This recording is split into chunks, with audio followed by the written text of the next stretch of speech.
Audio release అయింది. తన తప్పు తెలుసుకొని అపాలజీ వీడియో కూడా చేసింది. అయినా కూడా అపాలజీ వీడియో నువ్వు అపాలజీ చేసినట్లేదు, సారీ చెప్తున్నట్లేదు, ఏదో డిమాండింగ్‌గా మాట్లాడుతున్నట్టుందని చెప్పి ఎన్ని ట్రోల్స్ అంటే, ఏడుచుతున్న వీడియోకి కూడా మీరు ట్రోల్స్ ఏసి చెప్పారు అలాగా. అపాలజీ చెప్పిన వీడియోకి కూడా మీరు ట్రోల్ ఏసారు. ఇప్పుడు చూడండి తన పరిస్థితి ఎలా ఉందంటే, హాస్పిటలైజ్ అయ్యింది.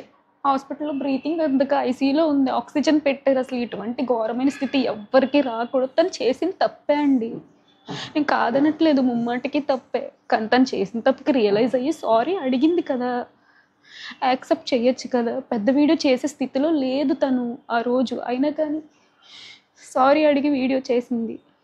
కానీ ఈరోజు ఆ వీడియోకి కూడా ట్రోల్స్ ఏస్తున్నారు. మీమ్స్ పేజెస్ వాళ్ళు, ట్రోల్స్ పేజెస్ వాళ్ళు ఎవరైతే ఇన్‌స్టాగ్రామ్‌లోని, యూట్యూబ్‌లోని థంబ్‌నెయిల్స్ పెట్టి మరి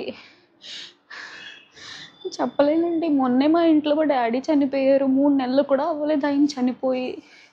ఇంక ఈ బాధ తట్టుకునే ఓపిక, శక్తి కూడా మాకు లేదు. ఇంకో చావు మా ఇంట్లో జరగొద్దని నేను కోరుకుంటున్నాను. ఆ పిల్లకి ఏమవుతుందో అనిపించింది. పచ్చళ్ళ బిజినెస్ వద్దు, యూట్యూబ్ వద్దు, ఏమొద్దు. అది సేఫ్‌గా ఉంటే చాలు. ప్లీజ్ మీకు దయచేసి రిక్వెస్ట్ చేస్తున్నాను. ఈ ట్రోల్స్, మీమ్స్ ఏవైతే ఉంటే కొంచెం ఆపండి. మిమ్మల్ని రిక్వెస్ట్ చేసుకొని అడుగుతున్నాను.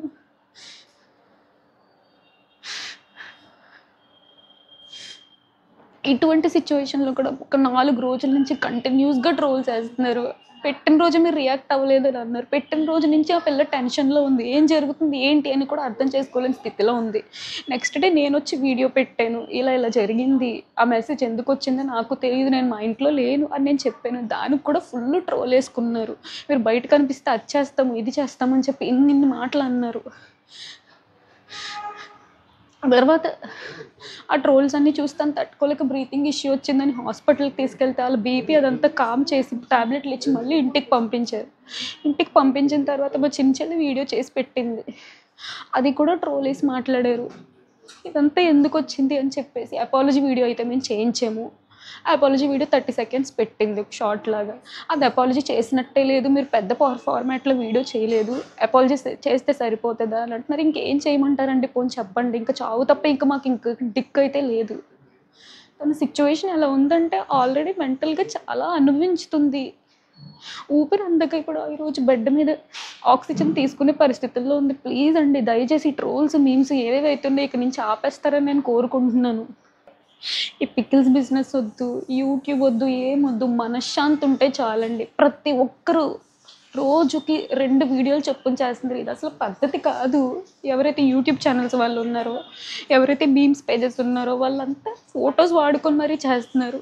సంబంధం లేకపోయినా మా ఫోటోస్ కూడా వాడారు. సరే అది నేను చెప్పాను. అది వదిలేసేయండి. ఇప్పుడు ఈరోజు ప్రాణం మీదకొచ్చిందండి. ఇప్పుడు ఏమన్నా అయితే ఎవరు రెస్పాన్సిబిలిటీ తీసుకుంటారు? చెప్పడానికి మా డ్యాడీ కూడా లేరు. ఏదైనా క్షమించే తప్పు ఉంటదండి. మరి ప్రాణం తీసేంత తప్పైతే ఏది ఉండదు కదా! ఇంక తను ప్రాణాల మీదకి తెచ్చుకున్న పరిస్థితి వచ్చింది. ఇంక అర్థం చేసుకోండి. న్యూస్ ఛానల్స్ వాళ్ళు ప్రతి ఒక్కళ్ళు ఇది ట్రెండింగ్ టాపిక్‌లో చేస్తున్నారు. చాలా ట్రెండింగ్ టాపిక్స్ ఉన్నాయి. ఇప్పుడు చాలా సమస్యలతో ఉంది రాష్ట్రం. ఇంక అది వదిలేసి ఇంక ఇదే పట్టుకుంటారేంటండి? తను ఆల్రెడీ అపాలజీ అడిగింది కదా! తను క్షమాపణ అడిగింది కదా! ప్రతి తప్పుకి క్షమాపణ ఉంటది కదా! ఇంక చాలు దయచేసి ఇంక ఈ గొడవ ఇక్కడితో ఆపేయమని కోరుకుంటున్నానండి. మమ్మల్ని, మా ఫ్యామిలీస్‌ని ఇంకా అందులోకి లాగొద్దు. ప్లీజ్ అర్థం చేసుకోమని నేను కోరుకుంటున్నాను. ప్లీజ్ అండి.